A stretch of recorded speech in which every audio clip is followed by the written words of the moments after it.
Liam was 11, teetering between childhood and the independence that came with growing up.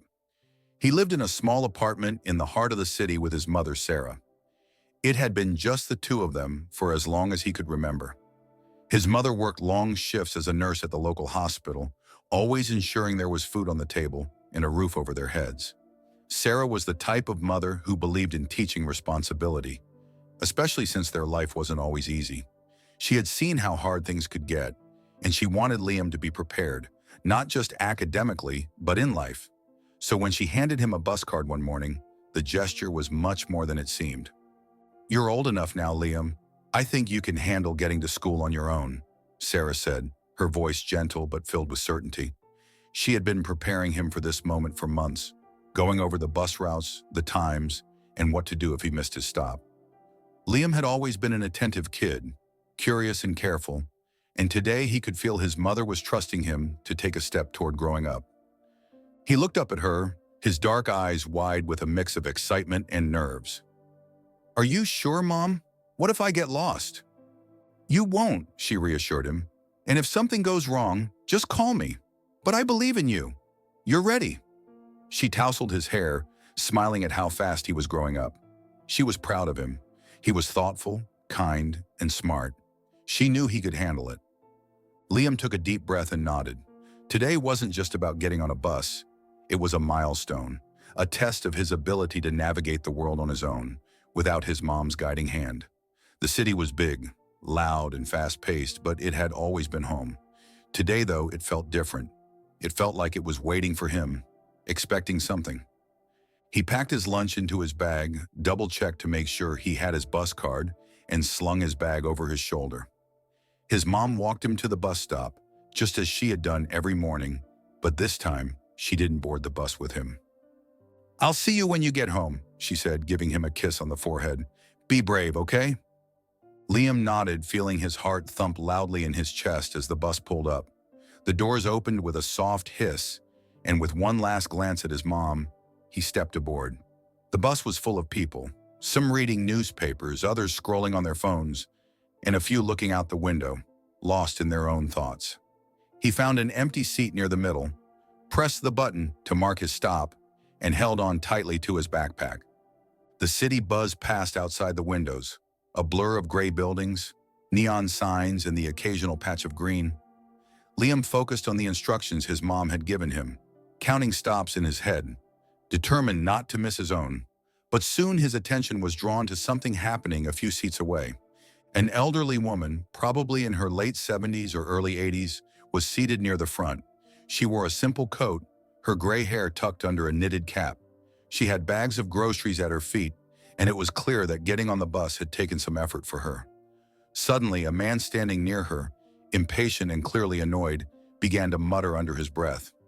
At first, Liam couldn't hear exactly what he was saying, but the man's tone was harsh and dismissive.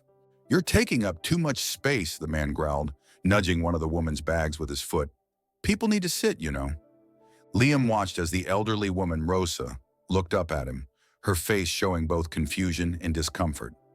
She was frail, and the groceries around her took up a bit of space, but there were still plenty of other seats available. The man's words seemed unnecessarily cruel, but no one else said anything. Some passengers glanced over briefly but quickly returned to their phones or books, pretending they hadn't noticed the interaction. Liam felt his chest tighten. He had been taught by his mother to always stand up for what was right, but it was intimidating to speak out in front of strangers, especially when no one else seemed willing to step in. For a moment he hesitated, wondering if he should just stay quiet like everyone else. But then he remembered something his mom had told him once. "It only takes one person to make a difference, Liam. Don't ever be afraid to be that person." Before he knew it, he was on his feet, moving toward the front of the bus. "Hey, stop it," he said, his voice stronger than he expected. The man turned to look at him, surprised. Liam was small for his age, but there was a seriousness in his eyes that made the man pause. "What did you say, kid?" the man snapped, though his tone wasn't as sharp as before. Maybe it was the surprise of being confronted by a boy half his size. "She's not doing anything wrong," Liam said, pointing to the empty seats nearby. "There's plenty of space. Leave her alone." The man looked around, noticing for the first time that other people were starting to pay attention. A couple of passengers nodded in agreement, murmuring under their breath. The man scowled but said nothing more, stepping away from the elderly woman and moving toward the back of the bus. Rosa, still a bit shaken, looked up at Liam with gratitude in her eyes. "Thank you," she whispered, her voice barely audible over the hum of the bus engine. Liam smiled and returned to his seat, feeling a strange mix of relief and pride. His heart was still racing, but he knew he had done the right thing. As the bus continued on its route, he noticed Rosa glance his way again, a soft smile on her face. It wasn't a grand act, but it had meant something to her. The next day started like any other. Liam woke up, got ready for school, and headed to the bus stop just as his mom had taught him. His interaction with the woman on the bus had faded into the background of his mind, just another moment in the busy shuffle of city life. But when he arrived at school that morning, something unusual caught his attention. Parked near the entrance of the school was a car unlike anything Liam had ever seen up close before. A sleek red Ferrari. It gleamed under the morning sun, and a small crowd of students had gathered around, whispering excitedly. Liam's eyes widened as he took in the sight, but he had no idea what it was doing there. As he approached the school gates, the door of the Ferrari opened, and out stepped a tall man in a sharp suit. He scanned the crowd for a moment before locking eyes with Liam. To Liam's surprise, the man began walking toward him, his polished shoes clicking against the pavement. "Liam?" the man asked, his voice warm and friendly. Liam blinked, completely taken aback. Yes, that's me." The man smiled and extended his hand. "My name is James Rohr. I believe you met my mother yesterday." For a moment, Liam didn't understand, but then recognition dawned on him. Rosa, the woman from the bus. Could this man really be related to her? "She told me what happened," James continued. "How you stood up for her. I wanted to thank you personally." Liam was speechless. He had never expected anything in return for what he did on the bus. It had just felt like the right thing to do. But now here was this man, dressed like someone out of a movie, thanking him in front of his entire school. James went on, explaining that his mother, Rosa, was actually a very influential figure in the city, though she preferred to live a quiet life. "She was incredibly moved by your kindness," James said. "We'd like to do something for you to show our appreciation." Liam felt overwhelmed. "I didn't do it for a reward," he stammered. "I know," James said, smiling kindly. "That's exactly why we want to help." He handed Liam a small card. "This is an invitation to lunch. My mother would love to meet you and your family properly, and we'd like to discuss how we can support you and your education moving forward. You have a bright future, Liam." Liam stared at the card, his mind spinning. It was just a small act of kindness on a bus. How had it turned into all of this? Liam sat in the back seat of the Ferrari as it glided through the streets of the city. The smooth hum of the engine felt surreal, the luxury of the car far removed from the modest life he had known with his mother. Beside him, his mother Sarah sat quietly, her hands nervously gripping her bag. She had been hesitant when James Rohr had first reached out, unsure of what to make of the situation.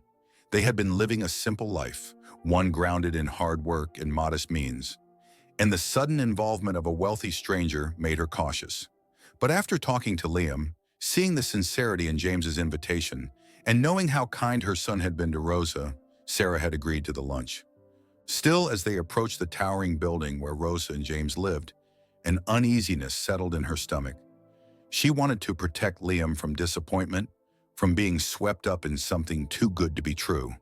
But a part of her couldn't deny the curiosity or the small spark of hope that maybe, just maybe, this encounter could change their lives for the better. The car pulled up in front of a large, stately building in one of the city's most affluent neighborhoods. The doors opened, and James, who had been driving, smiled at both of them warmly. "We're here. I hope you're both hungry. My mother has been looking forward to this all day." Liam and Sarah followed James into the building, stepping into an elevator with mirrored walls and marble floors. As they ascended to the top floor, Liam tried to contain his excitement.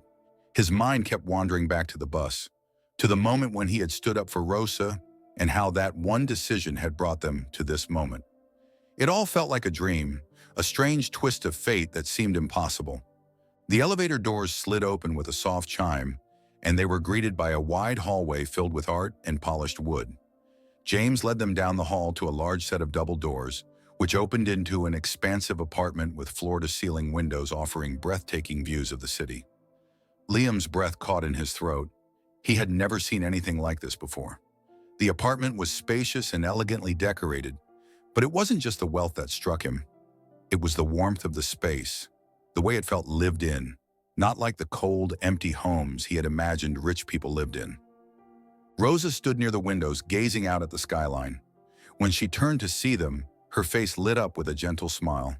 She moved toward them slowly, her steps still a little unsteady, but there was strength in her presence. "Liam," Rosa said warmly, her eyes softening as she looked at him. "It's so wonderful to see you again. And you must be Sarah."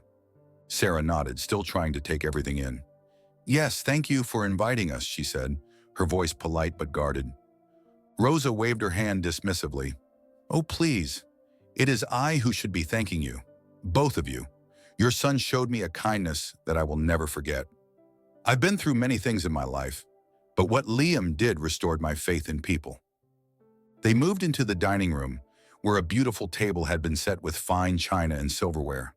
The food smelled incredible, rich, savory aromas that made Liam's stomach rumble. They took their seats, and soon the staff brought out course after course, each dish more elaborate than the last. But as delicious as the food was, it was the conversation that captured Liam's attention. As they ate, Rosa shared more about her life, something Liam and Sarah hadn't expected. She spoke of her childhood, growing up in a modest family herself, and how she had worked her way up to becoming a successful businesswoman. She had owned several companies, built a vast network of influential connections, and had been involved in philanthropic work for many years. But then her tone shifted as she began to explain what had happened recently.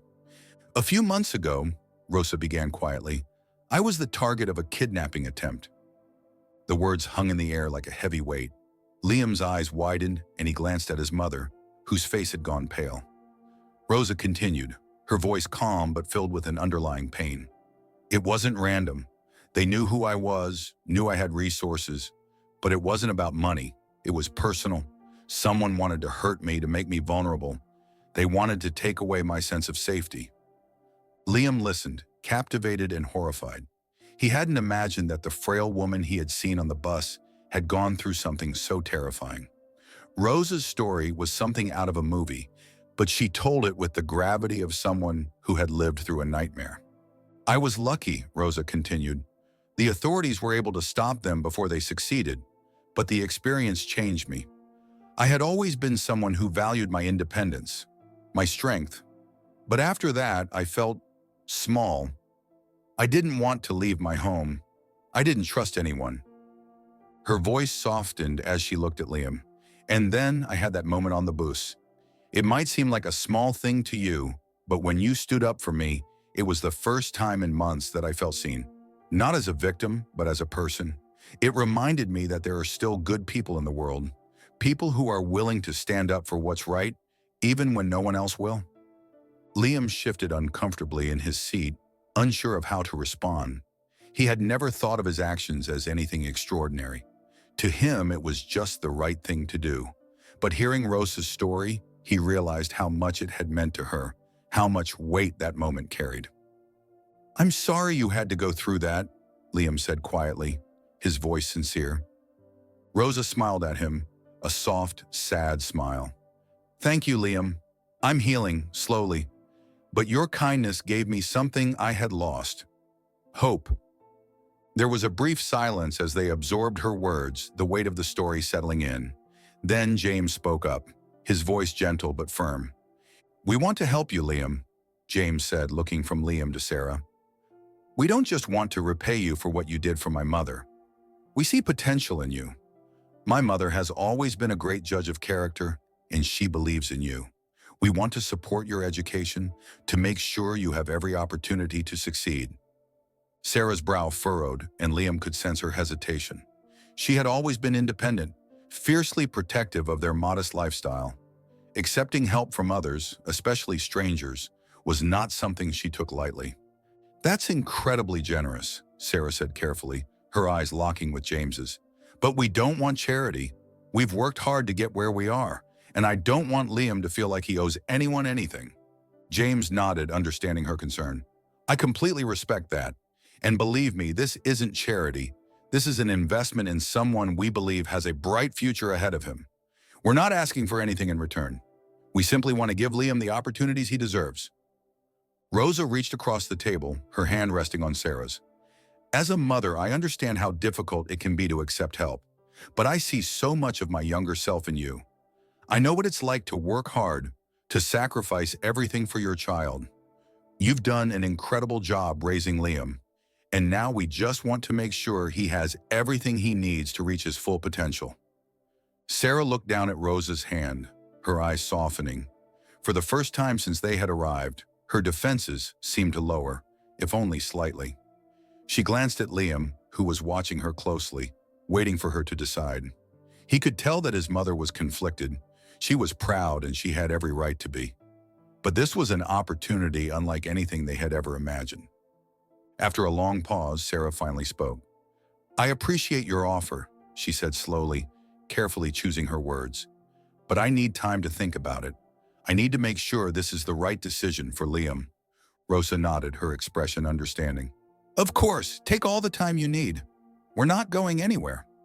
They finished their lunch, and the conversation shifted to lighter topics. But the offer hung in the air, an unspoken promise of change. As they left the apartment and climbed back into the Ferrari, Liam couldn't stop thinking about everything that had happened. Rosa's story, the offer of support, the way his mother had struggled to balance her pride with the opportunity to give him more. He glanced at his mom as they drove home, seeing the tension in her face. She was still processing everything, just as he was. But deep down, Liam knew that this was a turning point. His simple act of kindness on the bus had set off a chain of events that could change their lives forever.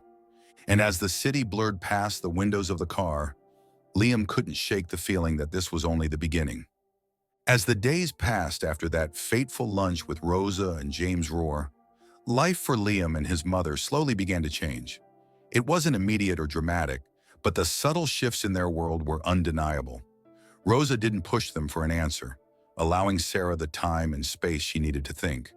But her presence in their lives remained constant, though never intrusive. She sent small, thoughtful gifts, a book for Liam she thought he might enjoy, a bouquet of flowers for Sarah after a long shift at the hospital. It was her way of showing that she cared, that her gratitude for what Liam had done went beyond a single event on a bus. Sarah, though still cautious, found herself softening toward Rosa. She couldn't help but be touched by the older woman's kindness and sincerity. Rosa wasn't the type to flaunt her wealth or power. If anything, she seemed to shy away from it. Instead, she offered her friendship, her wisdom, and slowly, her support. Eventually, after many long conversations with Liam, Sarah decided to accept Rosa and James's offer of help, not as a handout, but as an opportunity for growth, for both of them. With Rosa's assistance, Liam's school life transformed in ways he had never imagined. He was enrolled in additional courses that nurtured his talents, science programs, creative writing workshops, and even a mentorship program with successful entrepreneurs in the city. The world of education that had once seemed so limited now expanded before him, offering endless possibilities. He excelled, not because of any pressure from those around him, but because he felt inspired. Rosa and James believed in him, and that belief pushed him to work harder, dream bigger, and aim higher than he ever had before. At the same time, Rosa's relationship with Sarah deepened. It wasn't long before Rosa gently nudged Sarah toward her own dreams. You've spent so much of your life taking care of others, Sarah, Rosa said one evening over tea. But what about you? What about what you want? Sarah had always wanted to further her education, to become more than just a nurse. She had dreamed of becoming a nurse practitioner, of having more control over the care she provided. But life had always gotten in the way. Finances, raising Liam, and the constant need to keep a roof over their heads. But Rosa, with her quiet persistence, encouraged her to take that step. I can help, Rosa had said, her voice gentle yet firm. I want to help, not just for Liam, but for you too. You deserve it. It took time for Sarah to accept the idea, but eventually she enrolled in the courses she had long dreamed of, pursuing her studies while balancing work and parenting. Rosa supported her every step of the way, and James offered guidance where he could, sharing his business acumen and knowledge of the medical field. Meanwhile, Rosa's bond with Liam also deepened. She took a genuine interest in his life, offering advice, sharing stories of her youth, and nurturing his growing passion for social change. Rosa had always been more than just a businesswoman. She was a philanthropist at heart. Through their conversations, Liam began to realize that kindness wasn't just about small acts. It was about creating systems that could help people on a larger scale. He found himself thinking about ways to make lasting changes in his community, in ways to give back. As the months rolled by, something else began to blossom between Sarah and James. What had started as a mutual respect, born out of gratitude and a shared goal of helping Liam, gradually evolved into something deeper. James was kind and thoughtful, but there was also a quiet strength to him that Sarah admired. He had been by his mother's side through her struggles, supporting her with patience and care, and Sarah saw in him the kind of steady presence she had always longed for in her own life. It wasn't long before they began spending more time together, not just for Liam's sake, but for their own. They went for walks in the park, shared meals, and talked late into the night about everything from their childhoods to their dreams for the future. James was different from anyone Sarah had ever met. He understood her struggles, but never tried to diminish them. Instead, he listened, offering support without judgment. Slowly but surely, the walls Sarah had built around her heart began to crumble. For Liam, seeing his mother so happy was a revelation. He had always known how much she sacrificed for him, how hard she worked to give him a good life. To see her now smiling and laughing in a way she hadn't in years filled him with a sense of peace. Rosa too noticed the growing connection between Sarah and James, and while she teased them gently about it, she was overjoyed to see both of them finding happiness. One afternoon, after months of quiet courtship, James and Sarah sat Liam down for a conversation. Liam had sensed the shift in their relationship, but he hadn't known exactly where it was leading. James, as always, was calm and kind as he spoke. "Liam," James began, "I want to be honest with you. Your mother and I care about each other very much. We've been spending a lot of time together, and we're both serious about making this work. But I want to make sure you're comfortable with everything. This isn't just about us. It's about you, too." Liam felt a surge of emotions, surprise, excitement, and a bit of nervousness. But as he looked at James and his mother, he realized how right it all felt. James had been there for them in ways he never expected, not just with material support, but with genuine care. He had watched as his mother grew happier, more at ease, and he knew that James had played a big part in that. "I'm happy for you both," Liam said, a smile spreading across his face. "I really am." From that moment on, their lives intertwined even further. James and Sarah's relationship grew stronger, and eventually they became a family, bound not by blood, but by the ties of love, respect, and shared experiences. Rosa welcomed the new family dynamic with open arms, and Liam found himself with not just a mentor in Rosa, but a larger, more supportive family than he had ever imagined. Years passed, and Liam continued to excel in school. With Rosa's guidance and the support of his mother and James, he found his passion in social initiatives. He became involved in projects that aimed to help the underprivileged, mentoring kids who came from backgrounds like his own. Rosa's influence on him was undeniable. She had taught him that kindness wasn't just about isolated acts. It was about creating lasting change, about building systems that uplifted people. By the time Liam graduated from high school, he had already founded a small nonprofit organization dedicated to supporting students from low-income families. It wasn't huge at first, but it was his way of giving back, of honoring the kindness that had changed his own life. Rosa couldn't have been prouder. She watched as Liam blossomed into a young man with a vision, someone who cared deeply about making the world a better place. In college, Liam continued his work, expanding his nonprofit and developing programs that helped underprivileged students access scholarships, mentorship, and career opportunities. His organization grew, gaining recognition for its impact, and Liam found himself speaking at events, sharing his story with others. He often spoke about that moment on the bus, about how a simple act of standing up for someone had set off a chain of events that changed his life. Liam's success didn't stop there. After graduating, he continued to build his organization, and eventually he founded the Kindness Academy, a school dedicated to teaching students not just academics, but the values of empathy, leadership, and social responsibility. The academy became a beacon of hope for countless students, a place where kindness was celebrated as the most important quality a person could have.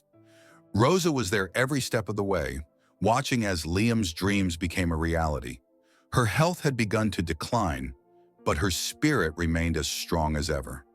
She saw in Liam the legacy she had always hoped to leave behind, a legacy of kindness, compassion, and a deep commitment to making the world a better place. Sarah and James were there too, proud of the man Liam had become. Their family, once small and struggling, had grown into something much bigger than any of them had ever imagined. And though life had been difficult at times, filled with challenges and heartache, they had come through it together, stronger for the journey. In the years that followed, Liam's impact only continued to grow. He became a respected entrepreneur, a leader in his community, and a role model for young people everywhere. But despite all his success, he never forgot the moment that had started it all, the day he stood up for a woman on a bus, simply because it was the right thing to do. As Liam stood at the podium at the opening of the newest branch of the Kindness Academy, he looked out at the audience, at Rosa, frail but smiling proudly, at his mother and James, who had supported him every step of the way, and at the young students who were just beginning their own journeys. He spoke of the power of kindness, of how one small act could change the world. And as he finished his speech, he looked at a young girl in the front row, a girl named Emma, who reminded him so much of himself at her age. He saw the spark of hope in her eyes, the same spark that had been ignited in him all those years ago. Liam smiled, knowing that the cycle of kindness would continue, that the legacy he had built would inspire others for generations to come. The ripple effect of that one moment of bravery on the bus had transformed his life and countless others.